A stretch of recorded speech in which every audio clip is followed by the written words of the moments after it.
Thank you for joining us for Melissa Whitaker's Sales Insights. Each month, Sales Insights expounds on Melissa Whitaker's sales tactics, taking a full 360-degree view of ways to attain the winning sales synergy she learned pounding the pavement, knocking on doors, and being a consistent top producer.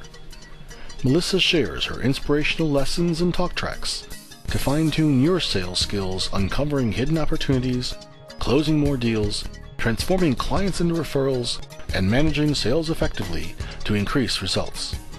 Now, let's join Melissa Whitaker as she shares some of her sales insights with you. Melissa, I'm a busy salesperson and I just seem to be working non-stop, but not gaining any ground. What can I do to get out of this rut? Have a plan. One of the biggest challenges is that a lot of people don't take the time to plan ahead of time. A lot of salespeople in particular wing it from day to day. They walk in the morning, go get their coffee, and say, "Okay, what am I gonna do today?"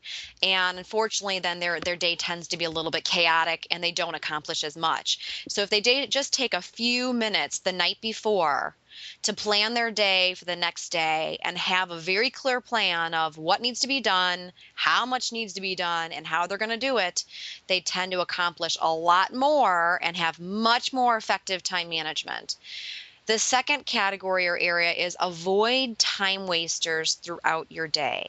This is huge. And what am I talking about, time wasters?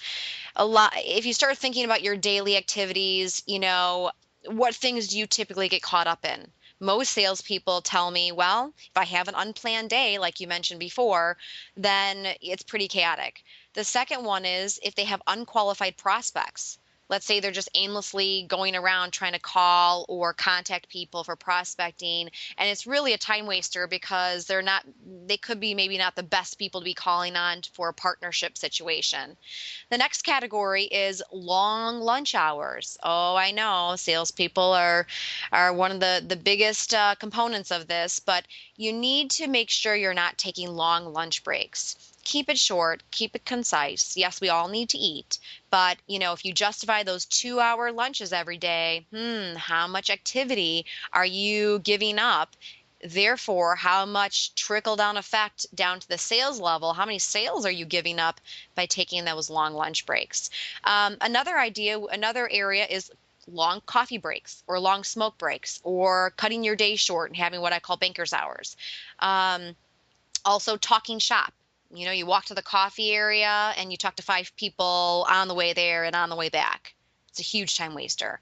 And also personal errands. For those people who are out and about for outside sales, a lot of times people will start justifying and rationalizing, well, I'm going to stop at the cleaners. I'm going to stop to get this. Oh, yeah, my wife or my husband needed me to pick something up over here. It'll take only a few minutes. Well, all of that adds up. And next thing you know, if you just waste 1 hour a day, you have to start thinking and looking back, how much overall sales are you giving away and losing every single day because you just have poor time management. So if you avoid those time wasters or those time traps, you will have more effective time management.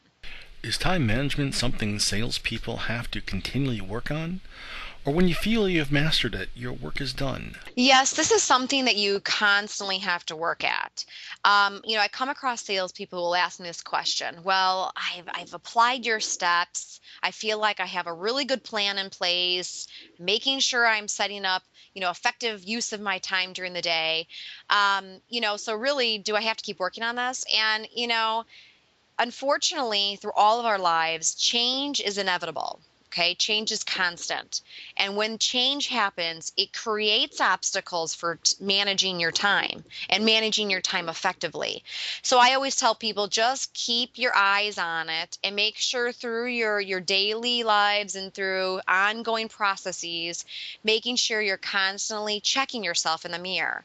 Am I truly implementing these steps or these plans? Am I making sure that I'm using the best use of my time? I always tell people, if you have a goal of how much you'd like to make for the end of the year and you break that down to an hourly amount, then you can check yourself and say, is what I'm doing right now worth X amount of dollars, whatever that means. And that kind of keeps you a little bit more focused on, am I using or having good use of my time right now? But it is a constant effort. It is constant work. What are the key steps of having effective time management? Well, as we mentioned before, I cannot stress enough making sure you have a plan each day.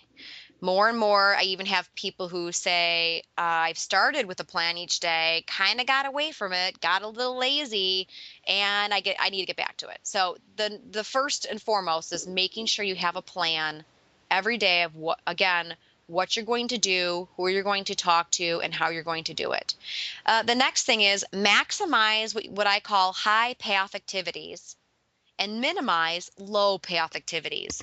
When it comes to sales, the reality is high payoff activities are the type of activities that gets us talking to or in front of clients or prospects, possible clients.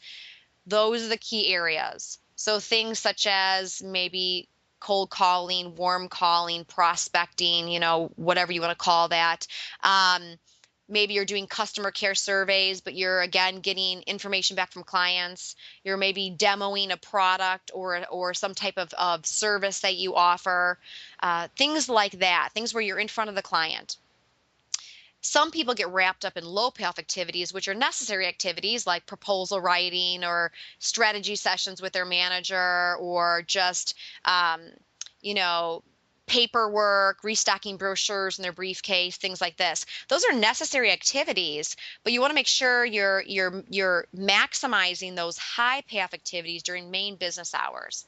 Typically tell people from like 8 o'clock in the morning until 4 o'clock at the end of the day, you try to do all of your high payoff activities, and the necessary low payoff activities that are still necessary, but really are a low payoff, you need to try to do before 8 o'clock or after 4 p.m. to really get the biggest bang for your buck every single day you're working.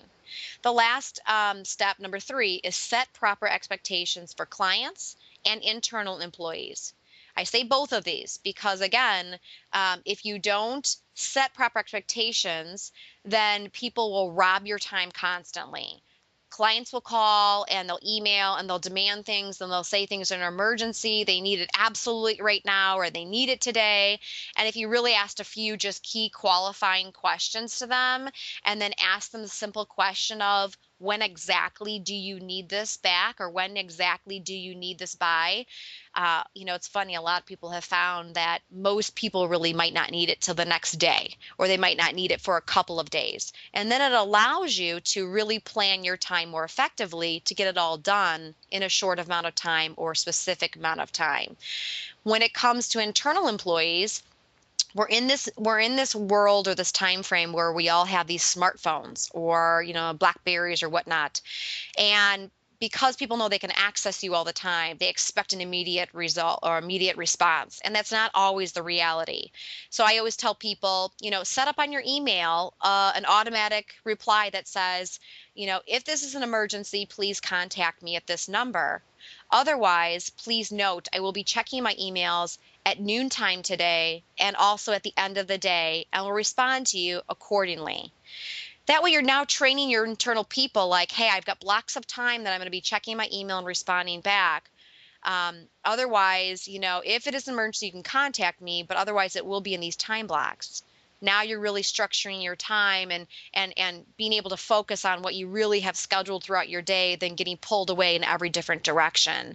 And then over time, those people will start to understand that, know that, and react accordingly to make sure it's also in line with how you manage your time. This has been Melissa Whitaker's Sales Insights.